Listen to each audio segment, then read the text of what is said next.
పాడు చేస్తా ఉన్నా. సంఘానికి ఎవరు రాకుండా చేస్తా ఉన్నా. చట్టాలు, బైబిల్ చట్టాన్ని పాడు చేస్తా ఉన్నా. అర్థమైందా? 3 రోజులు ఏడ్చిన, గుళ్ళే పోలే, ఇంకో మనిషి లేరు నాకు, నేను ఏడుస్తున్నా, నేను నమ్మాలని ఉంది, నువ్వు నీతిమంతుడవు, నేను నీలాగా ఉండగలనా అని ప్రశ్నార్థంగా నేను ఏడుస్తా ఉన్నా. 3 రోజులు ఏడ్చి ఏడ్చి ఏడ్చి ఏడ్చి నిర్ణయం తీసుకున్నా. ఇలా ఆమె నాకు ఒక ఆమె చెప్పింది, బతికినట్టుగా పంచుకోలేదా మంచిదే కానీ సత్యం సాధిస్తావని చెప్పింది. నాకు సువార్త చెప్పినావు. అట్లా అనుకుంటా నేను, సత్యం ఏమి సాధిస్తా, భక్తి సాధిస్తా అని చెప్పి దేవుడి అర్థపరచనే. నిజమైన మళ్లింపు, మూటకము మళ్లింపు కాదు, నాటకీయమైన భక్తి కాదు, గుడికొచ్చి సేవకుల ఇజ్జతి సిగ్గు తీసే భక్తి కాదు, దేవదేవుని అవమానపరిచే నిర్ణయం కాదు. నిజమైన నిర్ణయము ప్రాణముతో ప్రాణము దానం చేసే ఒక బలమైన ప్రమాణం. హల్లెలూయా. ఆ ప్రమాణపూర్వకంగా నేను దేవుని దగ్గరికి వచ్చిన, మోకాళ్ళ మీద ఉన్న ఎబ్రోన్ చర్చి, భక్తుపేట గురించి చెప్పింది కదా, ఎబ్రోన్ చర్చి మేము ముసలిగా ఉంటుంది చిస్తాలగడ్డకు. ఆ 2వ కిటికీ దగ్గరికి వచ్చిన. ఇప్పటిదాకా ఆ చర్చి 43 ఏళ్ల నుంచి చర్చిలో మార్పు, వేరే వేరే చర్చిలో అయితే మార్పు చేస్తారు, కానీ ఆడ ఎలాంటి మార్పు లేదు. అదే రేకులు, అదే కిటికీలు కదా. ఆ 2వ కిటికీ దగ్గర నాకంటే ముందు ఒక అక్క వచ్చింది. ఆమె ఇప్పుడు ఉందో లేదో, అప్పటికే వయసు పెద్దది, నాకు 20 సంవత్సరాలు. ఆ 2వ కిటికీ దగ్గర ఆమె మోకరించినట్టు నేను మోకరించిన. నేను ఏడుస్తా ఉన్నా. ఎట్లాంటి ఏడుపు అంటే, ముక్కు చీదుకునడానికి కొంగు మొత్తం తడిచిపోయింది, కండ్ల నీళ్ళు చూసుకోవడానికి కొంగు తడిచిపోయింది. ఇక తలకాయ భూమి మీద పెట్టి ఏడుస్తా ఉన్నా. ఏడుస్తూ ఉంటే ఇలాంటి రెడ్ కార్పెట్ వేసేప్పుడు దాని మీద ఇంత నీళ్ళు. భూమి సాక్ష్యము, ఆకాశం సాక్ష్యం. నా కన్నీళ్ళు ఇన్ని నీళ్లు ఆగిపోయినాయి. కార్పెట్ చిక్కగా ఉంది రెడ్, ఆ నీళ్లు ఆగిపోయింది. నా పక్కకు ఒక కామం దర్పండ ఎట్లుంటే, నువ్వు నిజంగా దేవుడువా అన్నా. నిజంగా దేవుడు అయితే సేవకులు హస్తనిరీక్షణ ప్రార్థన చేయలేదు. ఎబ్రోన్లో ఎవరికి చేతిపెట్టి ప్రార్థన చేయలేదు. ఎబ్రోన్లో ఎంత ఉన్నారేడా? ఎవరు లేదా? ఎబ్రోన్ నుండి వచ్చిన వాళ్ళు ఎవరైనా విశ్వాసులు ఉంటే మిమ్మల్ని తాకి ముట్టుకొని ప్రార్థన చేస్తారా? వాళ్ళు చెయ్యరు. నూనె ప్రార్థన చేస్తారా? చెయ్యరు. నూనె ప్రార్థన చేయరు, ముట్టుకొని ప్రార్థన చేయరు. ఎవరు వాళ్ళే చేసుకోవాలి ప్రార్థన. ఎవరి కష్టం వాళ్ళే చెప్పుకోవాలి దేవుడు. ఇప్పుడు నువ్వు పొందలేకపోయినా నీకు మంచిగా ప్రార్థన చేస్తావు ఇచ్చండి. నువ్వు దేవుని చూడకపోయినా దేవుని చూసే వాళ్ళు దేవుని చూసుకుంటా చెప్తారు నిజాలు. ఇప్పుడు ఇది అనుకుంటా. కానీ నిజమైన దేవుడు అయితే నాకు కనబడు, నాతో మాట్లాడు, బతకాలని ఆశ ఉంది, నువ్వు నన్ను బతికిస్తే నేనేం చేస్తా తెలుసా? నిన్ను సిలువకు వేసినట్టు నన్ను సిలువకు వేసినా నేను ఆ బాధపడతా. ఎందుకు అంటున్నానంటే ఈ మాట, మా వంశంలో ఎవరు నమ్మలేదు. నువ్వెందుకు నమ్మినావు అని చెప్పి నన్ను వెనక్కు తిరిగేటట్టు చేసినాడు. నేను మాట తప్పను, నీ కొరకు నేను చనిపోతా అని మాట ఇచ్చాను. మొక్కుబడి ఏదన్నా మొక్కుబడి చేసుకుంటే మనం అన్యుల నుంచి వచ్చినాం కదా, ఏమన్నా అంటాం, ఇది అయితే ఇది ఎంత అవును, క్రైస్తవులు ఎంత, అదే హిందువులు ఎంత, ఇక్కడ ఉన్న వాళ్ళంతా, కొత్తగా యశ్వరంలోకి వచ్చిన వాళ్ళు ఎంత, 2-3 తరాల క్రైస్తవులు ఎంతమంది ఉన్నారు?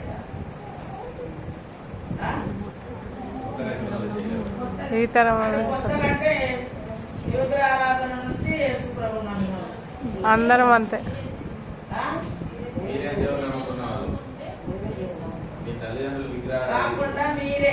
మీరు యవనస్తుల విగ్రహారాధికులే, కానీ ఇప్పుడు యేసు ప్రభు నిజమైన దేవుడని తెలుసుకున్న వాళ్ళు ఎవరు? అయితే చూడండి, అట్లాంటి స్థితి కదా.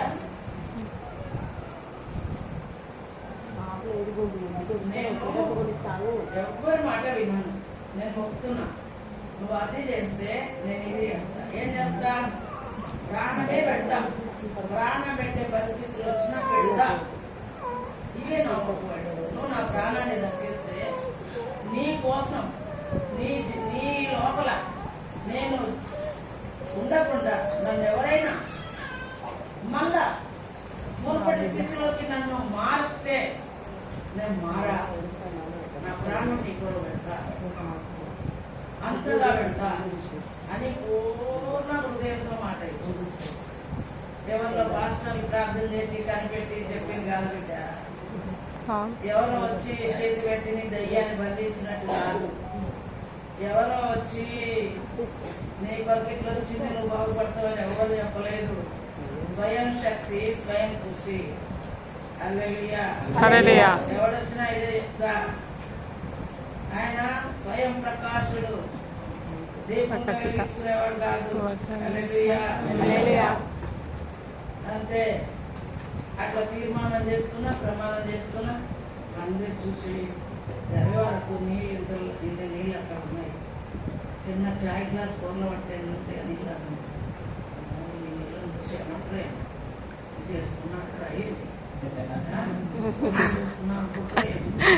చెప్పి నల్లంగకు అది సీర పాలు ఉంటుంది కదా, పాలు కాటం కదా, ఇట్లా ఇట్లా వచ్చిన కనబడకుండా నీళ్లు నా బట్టకే ఇరికినాయి.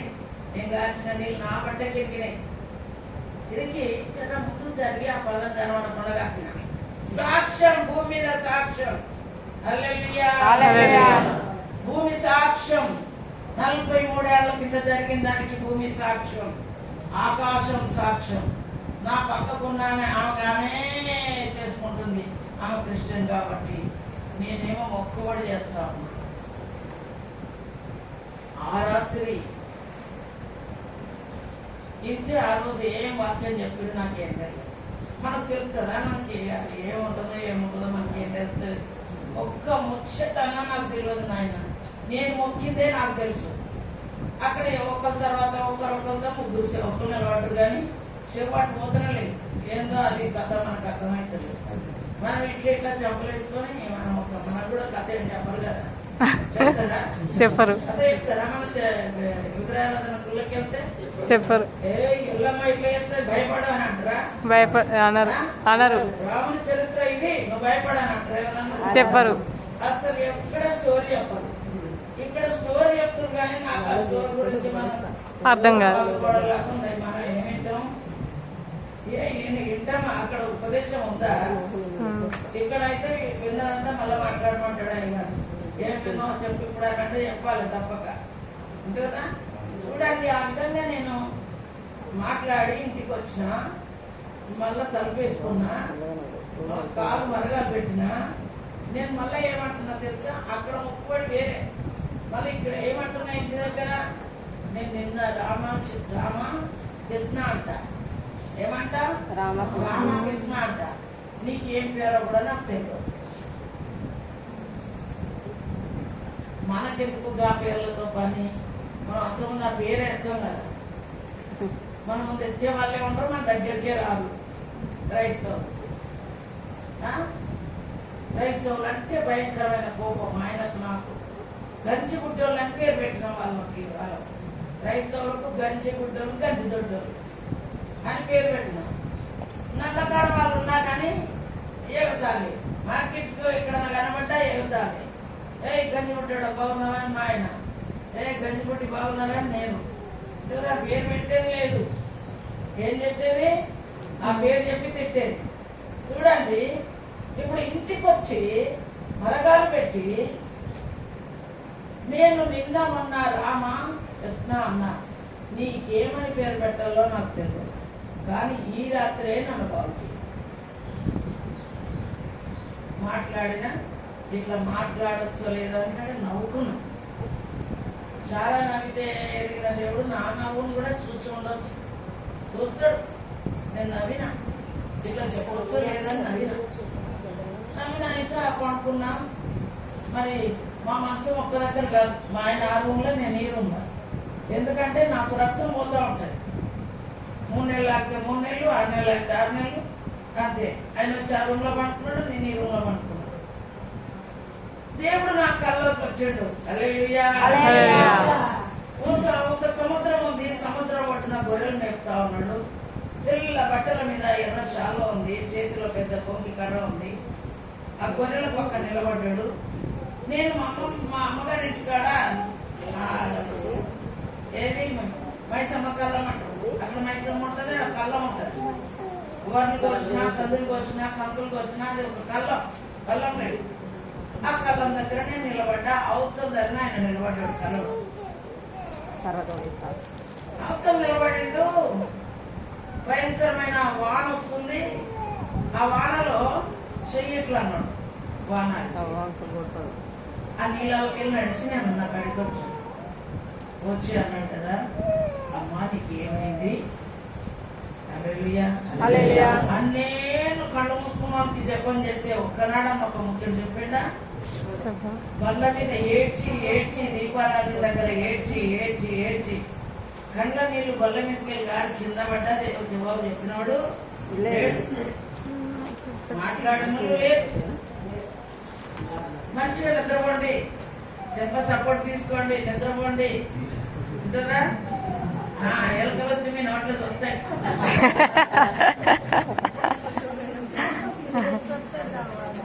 తీయండి, నొక్కుతామండి. వచ్చిన కోడి పిల్ల అటు ఇటు అట్లా చేయొచ్చా? నీకెంత ఆశ లేకుండా ఎందుకు వచ్చినట్టు ఏం చెప్తారా? ఇందామని రావాలి. హల్లెలూయా. 100 టాబ్లెట్ల కంటే గొప్ప ఔషధం, ఒక్కొక్క మాట. హల్లెలూయా. అంతే. ఇక నేను కళ్ళ వచ్చి అమ్మా నీకు ఏమైంది అన్నాడు. నాకు కంటత అయిపోయింది. మాంత్రికులు చెప్పడం, డాక్టర్లు చెప్పడం, 10 రోజుల దాకా అన్నం తినకపోయినా ఆకలి కాదు. ఎంతో మంది డాక్టర్ దగ్గరికి వెళ్ళినా, మంత్రికుల దగ్గరికి వెళ్ళినా నా రక్తం పోతుందయ్యా, ఎవరు బాగు చేయలేదయ్యా నన్ను అనుకున్నాను. అప్పటికి నేను మనిషిని, నేను సజీవ సాక్షిని మీకు చెబుతున్నా. జర మీ హృదయంలో ప్రవేశించనియండి. ఈ మాటలు ఇవి కథలు కాదు, కట్టు కథలు కాదు, సజీవ సాక్ష్యము. చచ్చి బతికిన దాన్ని మీ కళ్ళ ముందున్నా.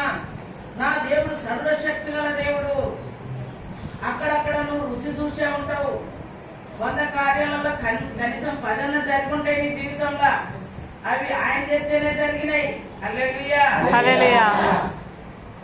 నేను ఈ విధంగా ఆయన చెప్పినప్పుడు మా అన్న నాకు 1200 పెట్టి తాగితే కట్టించాను.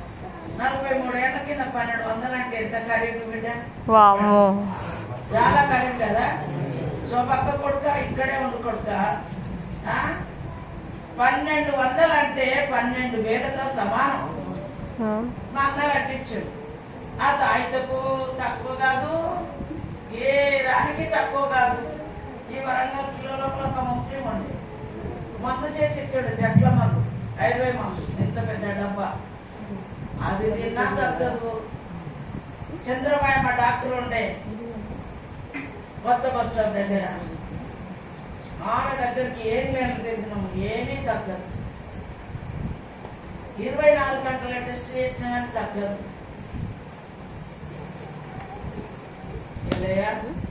నిన్ను పిలువ అనుకున్నారా? ఏం సంపాదించారు? కొనుండి చూపిస్తా అని మా ఆయన పోయి ఆ సెల్ఫ్లో ఉన్న సీస బాటలన్నీ మందులు ఉంటాయి కదా, అవన్నీ 3 సంచులు అయ్యేది. రిపోర్ట్లు ఇంత కట్ అయ్యేది. కొనుండి చూపిస్తా ఉండండి. ఆడికి పోయి తీసుకొచ్చి అవన్నీ ముందర పెట్టేది. ఇగో గిదే మా ధనము, గిదే మా ఆస్తి, ఇగో గి రిపోర్ట్ల గింత, గా రిపోర్ట్ల గంత, ఇదే చెప్పేటోడు అందరికి. పొద్దాక ఆటో నడపాలి, పొద్దుకి హాస్పిటల్కు తీసుకెళ్ళాలి.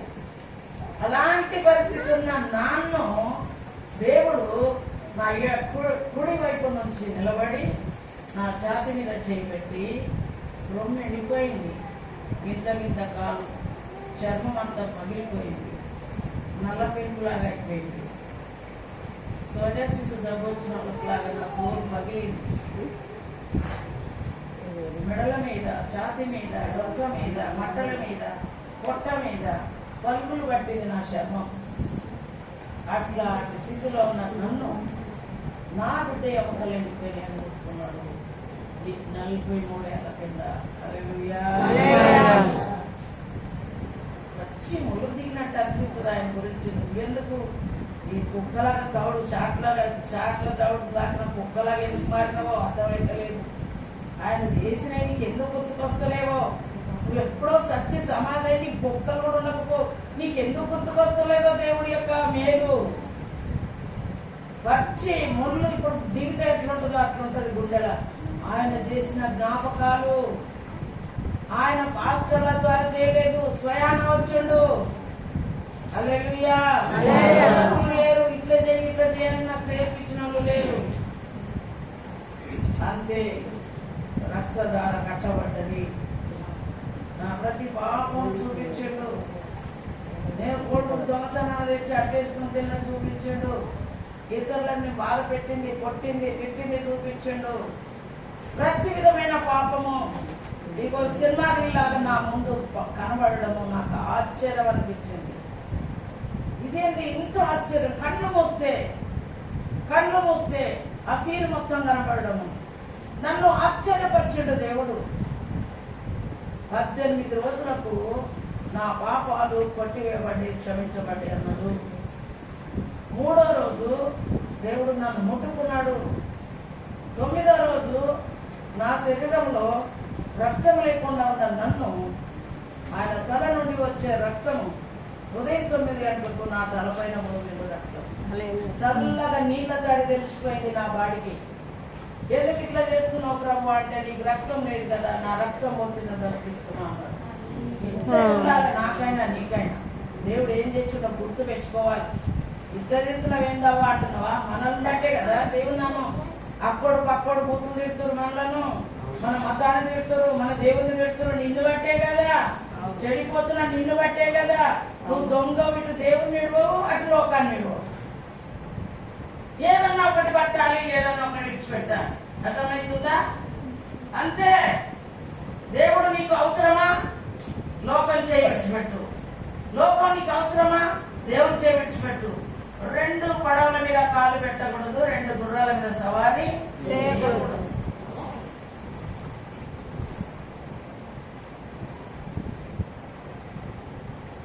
నా తలపైన ఆయన తలబెట్టి రక్తం పోస్తున్నప్పుడు ఉదయం 9 గంటలు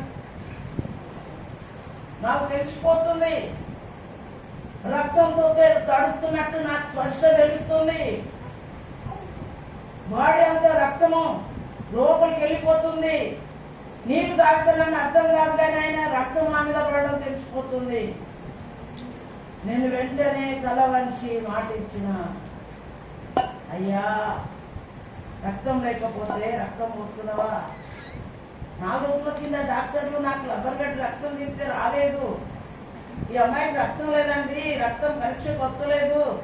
ఈ రోగం అంటే అన్ని టెస్టులు చేయడానికి గుడ్డి నిండా తీద్దామంటే రక్తం వస్తలేదు. సిరంజిలోకి కూర్చుంటే రంధ్రాలు పడుతున్నాయి, రక్తం వస్తలేదు అని 4 డాక్టర్లు మాట్లాడుతున్నారు. నన్ను వదిలేసారు. ఇక అమ్మాయి బాగా తినాలి, వాటర్ తాగాలి, నీ బాడీ ఆగిపోతుంది, నువ్వు తిరిగిరా, ఈరోజు ఎందుకుందా టెస్ట్ చేస్తామన్నారు. నేను బయటకు వచ్చి హాల్లో కూర్చుని మా ఆయన మీద పడి ఏడ్చిన, బావా రక్తం లేదట. ఆయన అన్నాడు, నీవు రక్తం లేకపోతే అదే నాకు ఉంది రక్తం, నేను ఇస్తాను. అప్పటి మన ఎవరిచ్చిరా రక్తం? నా రక్తం ఇస్తా అన్నాడు. ఇచ్చిందా? నేను చర్చికి వెళ్ళే రోజు కుప్పలుగా రక్తం పడ్డది. కింద రక్తం నిలబడిపోయింది. ఆ రక్తం చూసేప్పుడు చర్చి పంపించు.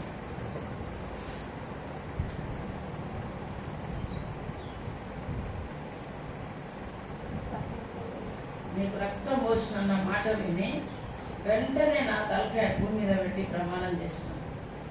ఒక ఆవు, ఒక ఎద్దు కాడి కిందకి ఎట్లా వెళ్ళిపోతుందో నేను సంపూర్ణ మనసుతో యథార్థమైన అనుభవం ఉంటుంది.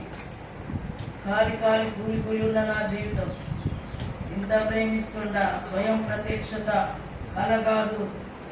ఉదయం 9 గంటలకు తల వంచిన ప్రమాణం చేసిన నీవు వచ్చిన రక్తం నా కాళ్ళ నుండి కారే వరకు నీ పాత సేవ చేస్తాను. హల్లెలూయా. మాటిచ్చి తప్పి పిచ్చి కుక్కలాగా ఈదులు కొట్టి తిరుగుడు కాదు. మాట ఇస్తే మాట నిలబెట్టుకోవాలి. ఏం నువ్వేమన్నా నీ చేతులతో గడిగే గుడ్డి దేవతలను పూజ చేస్తున్నావా? ఎడ్డి దేవతలకు దండలు ఎట్టావా? తెలివి ఉండాలి. నువ్వు ఎవరికి ప్రార్థన చేస్తున్నావు? ఎవరికి ప్రార్థన చేస్తున్నావు నీకు అర్థం కావాలి. ఆయన వింటాడు, దాన్ని పరీక్షిస్తాడు. అది అసలైతే వైట్ మార్కులు గ్రీన్ పెన్తో వేస్తాడు. అది అసలైన ప్రార్థన కాకపోతే రెడ్ పెన్నుతోని నీ ప్రార్థనలకు ఇంటి గుర్తు పెడతాడు. అర్థం చేసుకోండి, వ్యర్థం చేసుకోవద్దు. క్రైస్తవుడా, మాట ఇచ్చిన ప్రమాణం చేసిన సేవ చెయ్యొద్దని భయంకరమైన బాధలు పెట్టిండు. నాది యూట్యూబ్ లో క్యాసెట్ ఉంటుంది, వినండి. ఏదో కొద్దిగా చెప్తున్నా. పూర్తి సాక్ష్యం ఉంటది. ఎర్మన్ గాస్పల్ మినిస్ట్రీ అని కొడితే వస్తుంది నా సాక్ష్యం. 2 గంటలు ఉంటుంది సాక్ష్యం. దాంట్లో ప్రభు మాట్లాడిన వివరణ పూర్తిగా ఉంటుంది. నేను మీకు కొంచెం చెప్తున్నా చూడండి. మాట ఇస్తే దాన్ని నిలబెట్టుకోవాలి. మాట తప్పు వారు దేవుని దృష్టికి అసహ్యులు.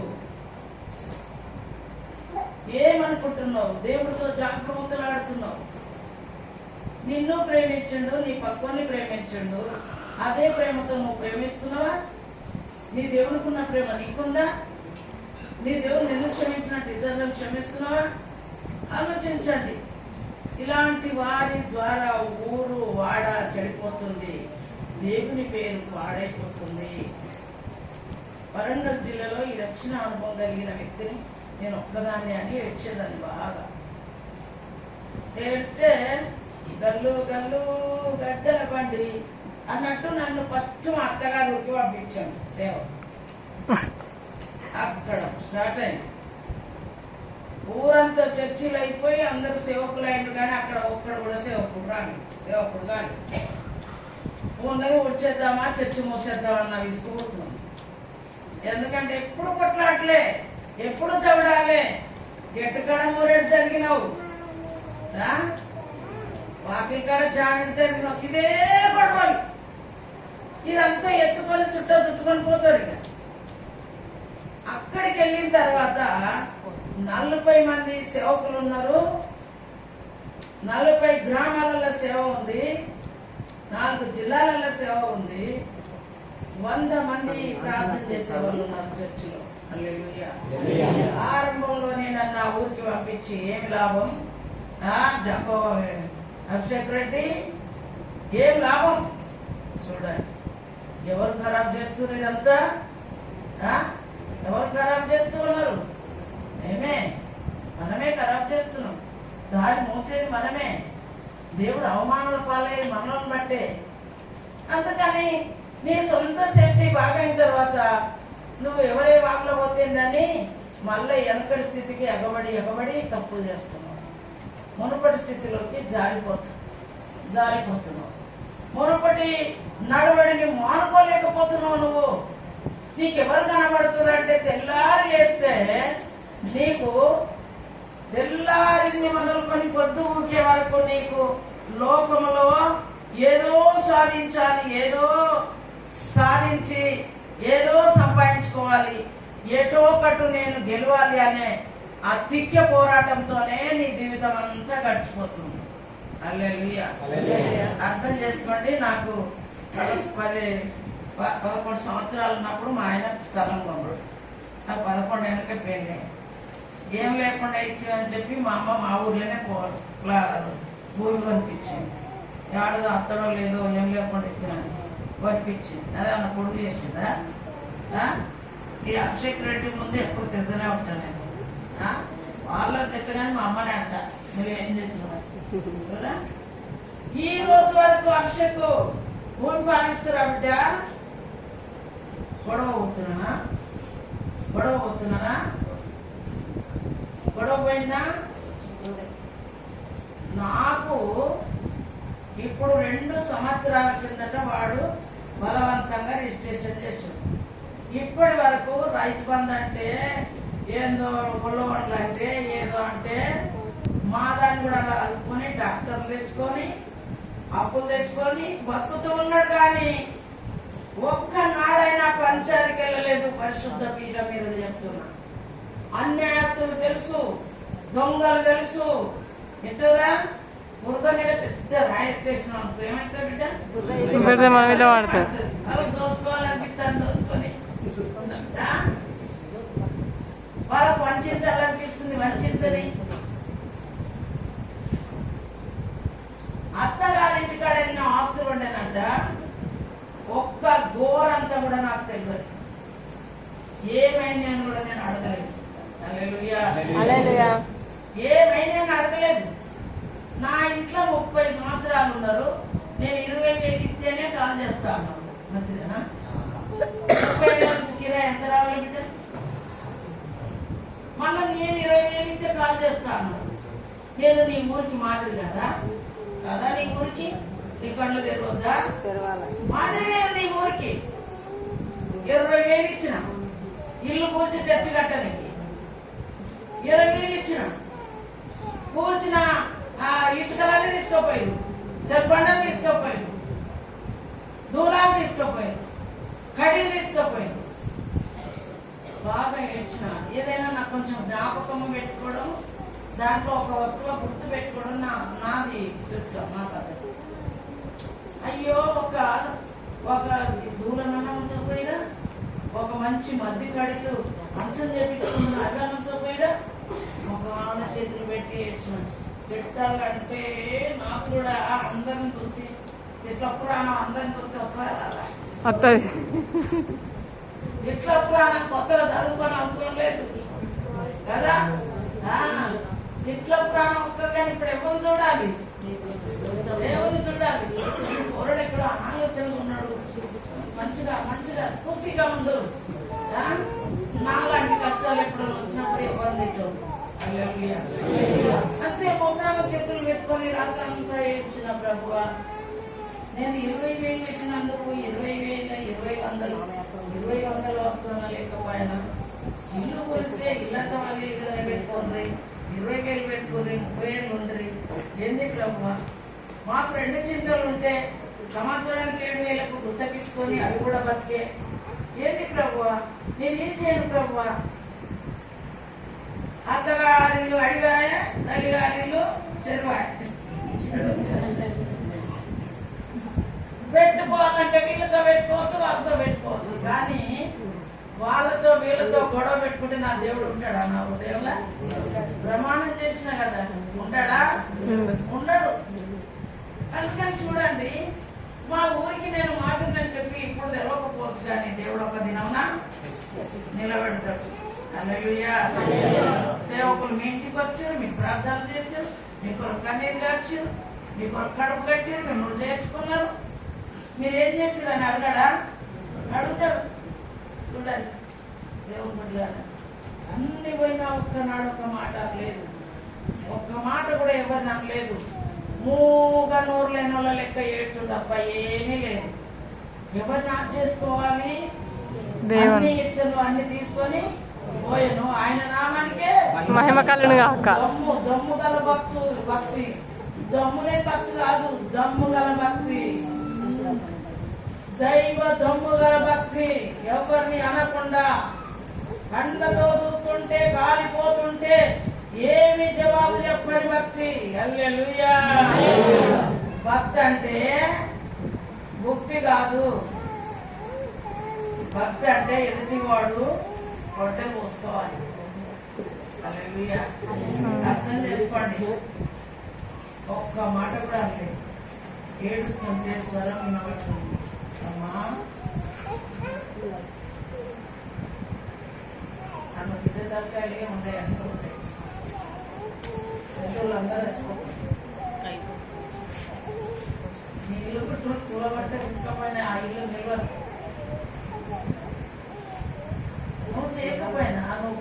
చేస్తే నీ ప్రభు నీ పక్షంలో యుద్ధము చేస్తాడు. అర్థమైందంటే చెప్పలేదు. పెద్దోడు పోయింది, పెద్ద భార్య పోయింది, చిన్న భార్య పోయింది, మా బావ పోయింది, మా ఎరాలు పోయింది. ఇప్పుడే ఉన్నారు, ఒక్కడే ఉన్నాం. మా బావ పుట్టిన కోపం ఒక్కడే ఉన్నాం. అంతే ఉంది. ఏమి తీసుకొని రాలేదు, ఏమి తీసుకొని పోలేము. దేవుని బిడ్డవైతే నిరూపించి చూడాలి. సత్యాన్ని నిలబెట్టి సత్యాన్ని తాకట్టు పెట్టకూడదు, సత్యాన్ని చెడగొట్టకూడదు, సత్యాన్ని వంచన చేయకూడదు. సత్యాన్ని సవాల్గా వాక్యంలో ఉన్న సత్యాన్ని నిలబెట్టాలి. నష్టం ఎంత కలిగినా, కష్టం ఎంత వచ్చినా సత్యాన్ని స్తంభముగా చూపించే వారిగా మనం ఉండాలి. పొందిన మేలులన్నీ మర్చిపోయి కడుగబడిన పంది బురదలోకి దొర్లినట్టు దొర్లడం కాదు భక్తి అంటే. యేసుక్రీస్తు అమాయకుడు ఏం చేయడని అనుకుంటున్నా? ఆయన ఏం చేయడని అనుకుంటున్నా? ఆయన ఏం చేయడు. కానీ నీకు నువ్వే నీ బొందలు నువ్వే ఓడుకుంటున్నావు. ఆయన ఏం చేయడు, ఏం చేయడు. ఆయన వచ్చేదాకా ఏం చేయడు, నువ్వు వచ్చేదాకా కూడా ఏం చేయడు. కానీ నీ పొందే నువ్వు అగ్నిలో తోడుకుంటున్నావు. ఎక్కడ తోడుకుంటున్నావు? అగ్నిలో తోడుకుంటున్నావు, అంతే. నీ ఆత్మ నువ్వే చంపుకుంటున్నావు. దుర్మార్గపు నడత నడిచి, దుర్మార్గపు ప్రవర్తన కలిగి నీ పొంద నీ చేతులతో నువ్వు తోడుకుంటున్నావు. జాగ్రత్త. హల్లెలూయా, హల్లెలూయా. అర్థమైందా? చూడండి,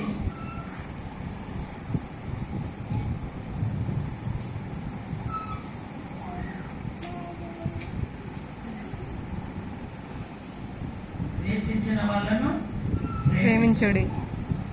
ఉంటా కదా, మనిషి సత్తాడు, అబస్తాడు. చెప్పు బిడ్డయ్యా, నాకు ఉప్పు కారం తిన్నట్టు ఉంటుందా? ఉండదు. ఉప్పు కారం తిన్నాను ఊరుకుంటాడు, చెప్పండి. కానీ ఇది ఏం మందు? ప్రేమ. ఇదేం మందు చెప్పండి? ప్రేమ మందు. సైలెంట్ ఉండవలసిందే. ఎవరిని ఏమన్నది? సైలెంట్ ఉండవలసిందే. ఏమాత్రం లోపల కూడా తెచ్చుకోవద్దు. సాక్ష్య రూపంలో నేను ఆవేశంతో చెప్తున్నా, నాకు అంత కూడా ఉండదు. నార్మల్ గానైతే నేను ఊరుకుంటా. హల్లెలూయా, హల్లెలూయా. దేవుడి వందన, దేవుడి పట్ల. నా శత్రువులు నిన్న మధ్యాహ్నం చెప్పిన కదా, నా శత్రువుల గురించి చెప్పాలంటే ఇప్పుడు నాకు శత్రువులు కాదు, వాళ్ళందరూ మిత్రులు. హల్లెలూయా. ఎంతని బట్టి? దేవుని బట్టి. నడుబడి చూసి చూసి చూసి చూసి వాళ్ళకే ఇసుకొచ్చేసి, నడుబడిని చూసి చూసి వాళ్ళలోనే గొప్ప మార్పు వచ్చింది. అర్థమైందా? దేవుళ్ళారా, ఎట్లా ఉండాలి మనము? మీరు నన్ను పోలి చెప్పండి, మళ్ళీ మీ మనసులో పోతుంది. నన్ను పోలి నడుచుకోండి. నేను క్రీస్తును పోలి నడుచుకున్న ప్రకారం మీరు నన్ను పోలి నడుచుకొనుడి. క్రీస్తు ప్రేమ స్వరూపి, మనం కూడా ప్రేమ స్వరూపులు. ఎందుకంటే ఆయన ప్రేమ ఎంత మెత్తడిదో, ఏమి ఆశించకయే, ఏమి అడగకయే మనలను ప్రేమించాడు. ఆ ప్రేమతో క్రీస్తు నిన్ను ప్రేమించిన ప్రకారం ఇతరులను ప్రేమించాలి. ప్రేమ చాలా గొప్పది. ఆ ప్రేమ నిజంగా ప్రేమిస్తే ప్రాణాలు తింటారు, ప్రేమిస్తే ఆస్తులు ఆపుతారు, ప్రేమిస్తే సాపు కిందకి నీళ్ళు తెస్తారు. ప్రేమలో మరుగైన ఖర్చు ఉంటుంది. ప్రేమించి ప్రేమించి పేదలను చేస్తారు, ప్రాణాలు వేటాడతారు, ఆస్తులను వేటాడతారు. కానీ యేసుక్రీస్తు ప్రేమ ప్రాణాలను దక్కిస్తుంది, ప్రాణాలు పోస్తుంది, ఆస్తులను ఇస్తుంది. హల్లెలూయా. సమాజంలో విలువ తెస్తుంది. సమాజంలో మంచి కీర్తి తీసుకొని వస్తుంది దేవుని ప్రేమ. ఆ ప్రేమకు కనుక నువ్వు అలవాటు పడితే నీ ప్రాణాన్ని ఆయన చేతిలో పెడతావు. ఆ ప్రేమను నువ్వు అనుభవిస్తే చిరాకుగా ఉండలేవు, బూతులు మాట్లాడలేవు, అబద్ధాలు ఆడలేవు, చిరాకు పడలేవు, ఏ తప్పు చేయలేవు.